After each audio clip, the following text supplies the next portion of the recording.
Okay, this is example 1. Shaft is 1.5 inch in diameter. It's made of steel with 42 ksi use strength. So down here say using the maximum shearing stress. I will not do the maximum shearing stress first, but I'm going to use the maximum distortion energy. So this is stress cast. We're going to do from MySys first. Determine the magnitude of torque, for which the yield occurs when P is equal to 60 kilopound of force. Okay, so we write down what we have for this example. So we're going to find the torque. So we know that the diameter is equal to 1.5 inch.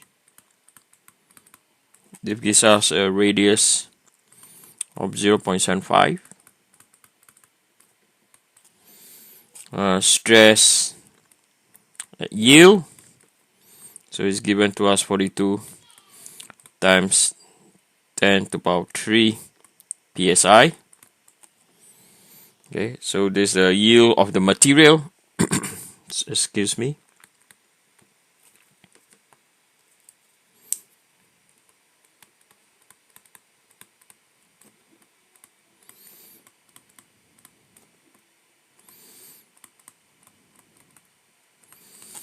And then P is equal to 60 times 10 to the power 3 pounds of force. Okay, so we're going to base on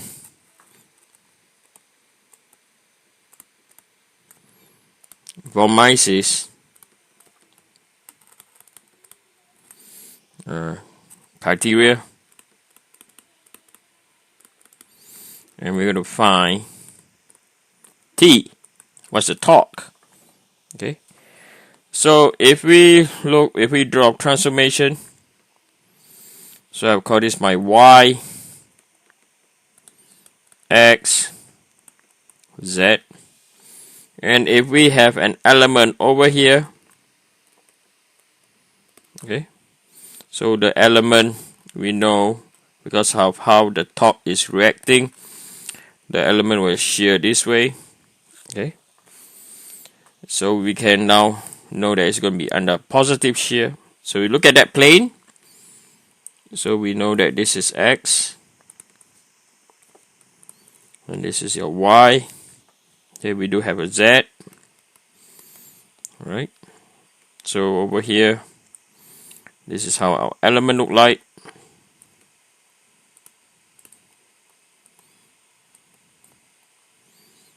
And we know that we have a shear. So this is del X, Y. Okay, and we know it's del Y, X. And then we have a stress Y and a compression because we have a P acting down. And that's all our stresses we have. Okay, so this will be our point X, point Y, and this is our point Z. So we're going to sketch it out. How does it look like first? Okay, so stress X is equal to 0. Stress Y is equal to P over A. So P is minus 60 times 10 to the power 3. So the area is pi r squared because diameter is 1.5. So this happened to be 33.953 times 10 to the power 3 psi. Then we know that stress Z is equal to 0, and we are going to find our shear XY, which is going to shear YX, which is equal to TR over J. That's how we're going to relate the torque, but we don't know what is it first. Okay, so we're going to sketch our, just roughly sketch our mole circles to see what does it look like, how does it look like. So we're going to sketch. So we have our normal stress, Then we will have our shearing stress. This is just a sketch. Okay. Element rotate clockwise, anti-clockwise. And we know that stress X will form this line. And then we have stress Y over here. And stress Z will also follow on this line. And we know that this is our point Z. You know that. And again, this is a sketch. This is our, I'll draw it up. So this is our shear.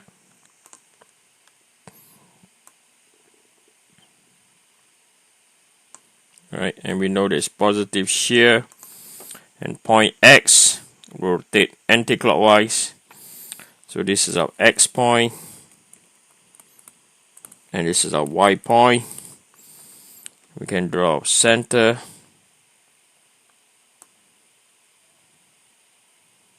Okay, so 2, 1.5.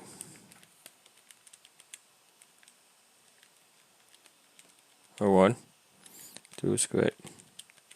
I'm trying to estimate 2.5. So this is our diameter now.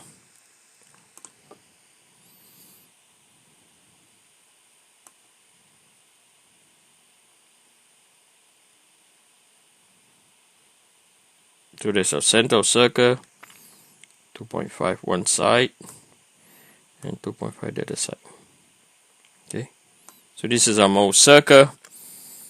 Okay, so this is for our XY plane.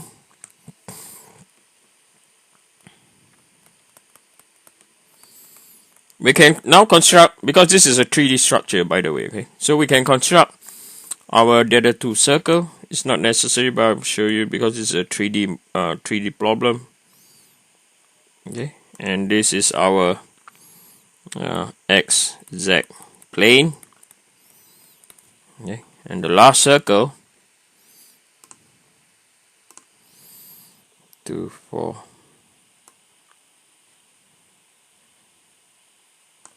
This belongs to our YZ plane.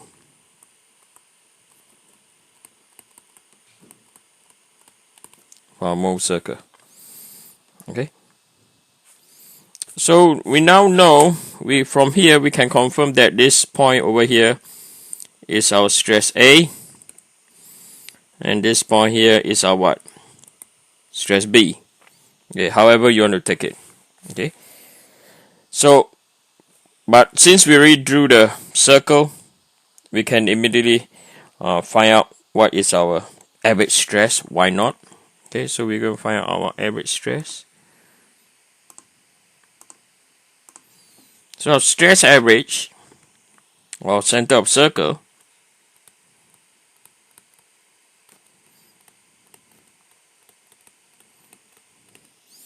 will be equal to stress average equal to stress X plus by stress Y divided by 2.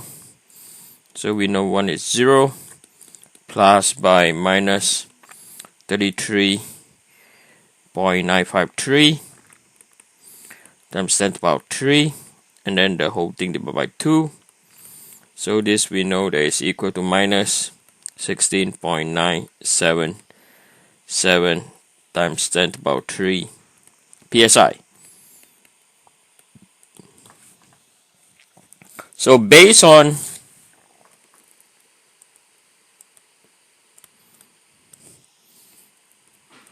von Mises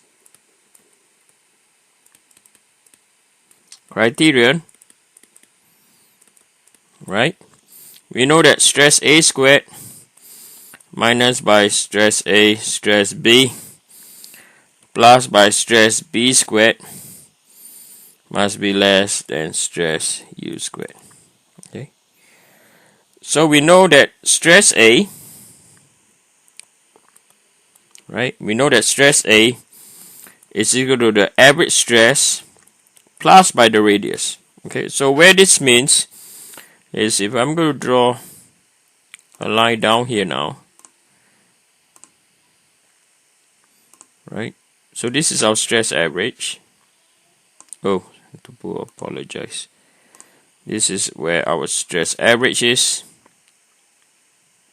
right? So the distance from here to here, right? So the distance from here to here is our stress average, right? And then the distance from here to here is our radius.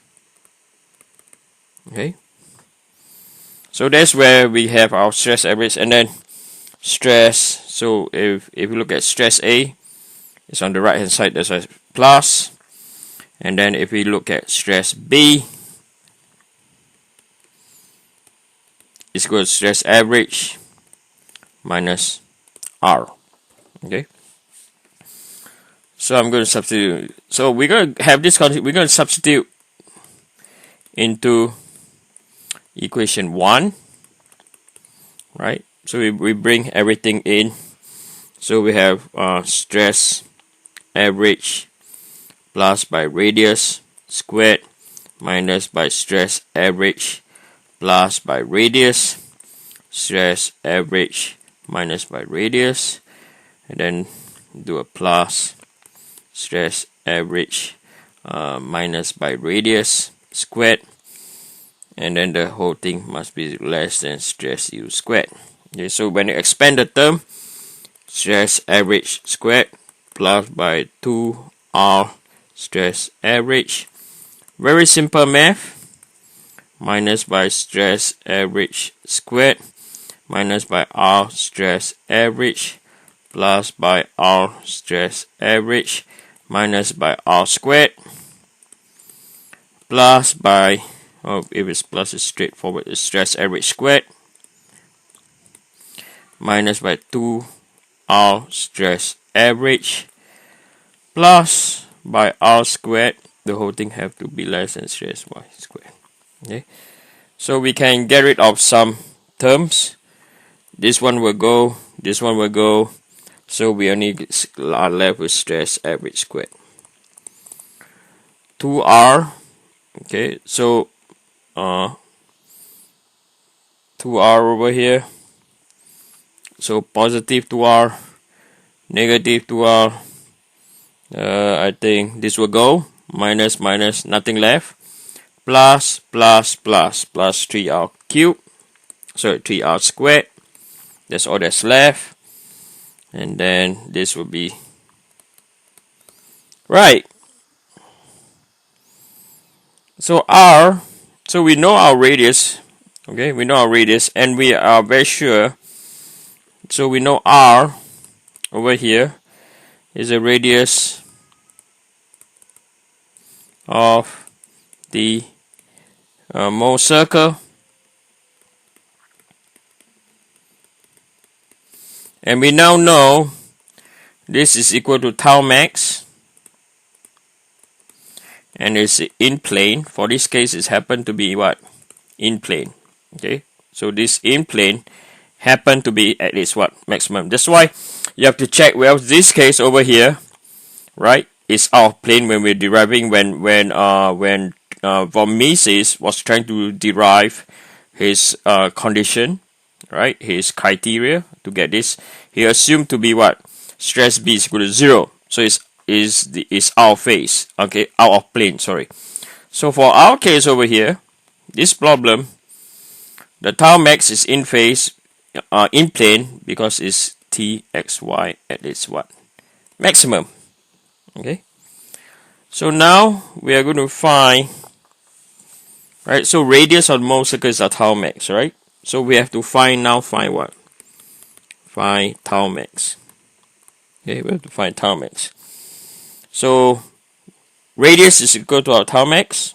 Okay, so 3R squared is equal to stress U squared, okay, minus by stress average squared. So I've just rearranged this equation over here.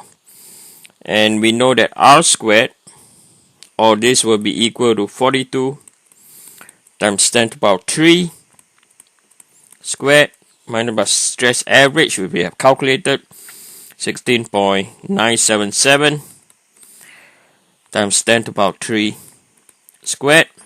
Okay, so r squared over here, excuse me, is equal to 491.927 times 10 to the power 6.